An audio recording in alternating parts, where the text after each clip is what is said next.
আসসালামু আলাইকুম, hello everyone. আজকে হচ্ছে আমাদের বাসায় এবং আমাদের বাসার ছাদে লাগানো কিছু গাছপালা আপনাদের দেখাবো। তো এগুলো হচ্ছে মরিচ গাছ, আর এই মরিচগুলো সাধারণ মরিচ থেকে অনেকটা পরিমাণে ঝাল হয়ে থাকে। আর এই ফুলটা যেটা দেখছেন আপনারা, এটার নাম আমি নিজেও জানি না। যাই হোক, কষ্টের ব্যাপার। আর এদিকে যে ফুলটা দেখছো, এটার নামও আমি জানি না।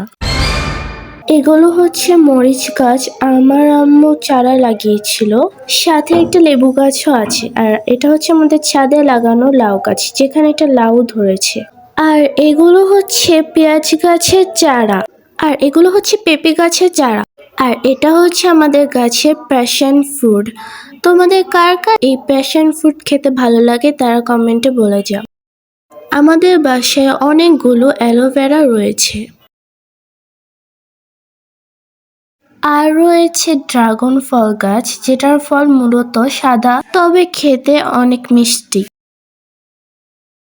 আজ অনেক দিন পর রোদ উঠেছে, তাই চলে গেলাম ছাদে আমার আম্মুর লাগানো গাছপালাগুলো কেমন আছে তা দেখতে।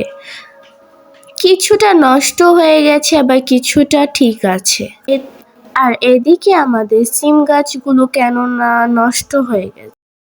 তো যাই হোক, আজকের মতো এতটুকুই ভিডিও। যদি ভালো লেগে থাকে লাইক, কমেন্ট, শেয়ার অবশ্যই করবে।